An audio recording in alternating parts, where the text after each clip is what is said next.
Vicente, es muy sencillo. Ellos están argumentando que se violentó el proceso legislativo. El proceso legislativo está establecido en un reglamento del Congreso General que nosotros hacemos. Y déjame decirte, Vicente, que así como en la Suprema Corte de Justicia del Conservadurismo, en el Poder Legislativo, el Pleno es el que tiene la autoridad máxima.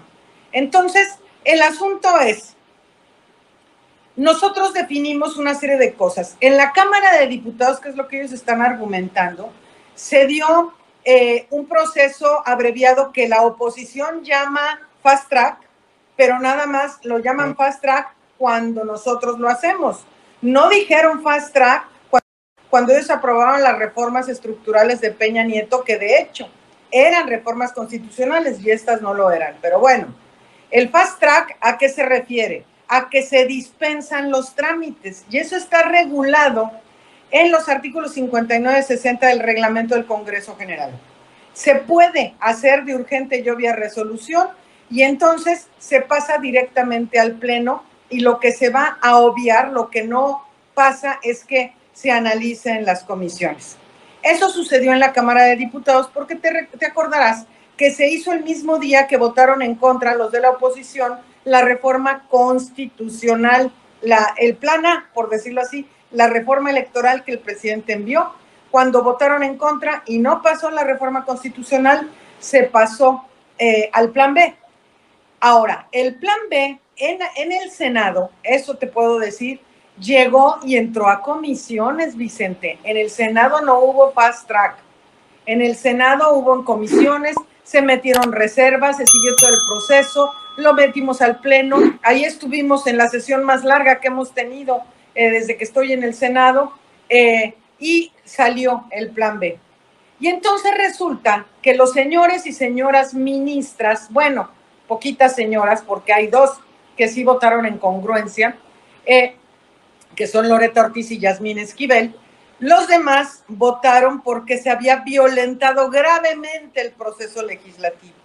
Cuando alguien se ha metido con la violación grave que la Corte y sus jueces han cometido en agravio de la nación, cuando liberan a un preso que no deberían porque la carpeta de investigación la pusieron al derecho o al revés, o porque, quién sabe, porque la hora no era la correcta o lo que sea. Nadie ha objetado nunca de esta manera lo que hace el Poder Judicial de manera gravísima. Nosotros somos el Poder Legislativo, Vicente, somos un poder del Estado, de los tres que hay en el Estado, y somos tan independientes como la Corte lo es. Y entonces ahora resulta que la Corte legisla por nosotros, la Corte ya se avienta el tiro cada rato de estar anulándonos leyes, de estar anulando nuestras reformas por nuestros procesos internos.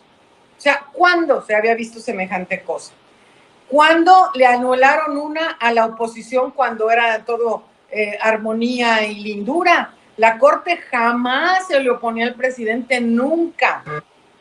La Corte nunca votaba nada en contra y mucho menos iban a revertir una reforma del Poder Legislativo. Esto es lo grave, que están actuando por como una facción en el tema político.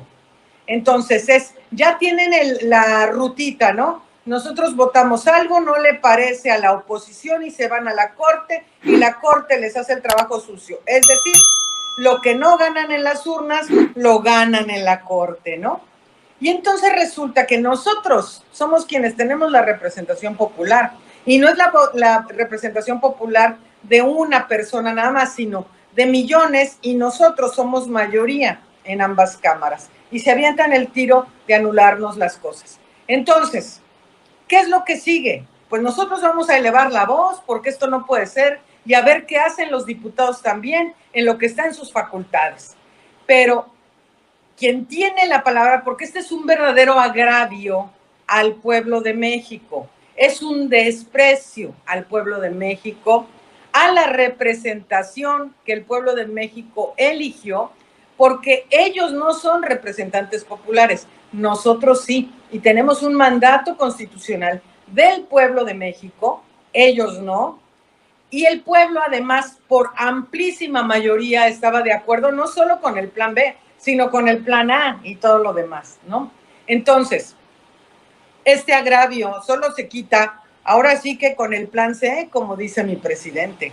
Ni un voto al PRIAN, ni uno. Necesitamos mayoría calificada en la Cámara de Diputados, en el Senado de la República y en todos los congresos locales. Esa es la verdad, es lo que nosotros necesitamos ya para acabar con este tipo de tonterías y de politiquería de parte de la Suprema Corte. No usen drogas. Buenas noches.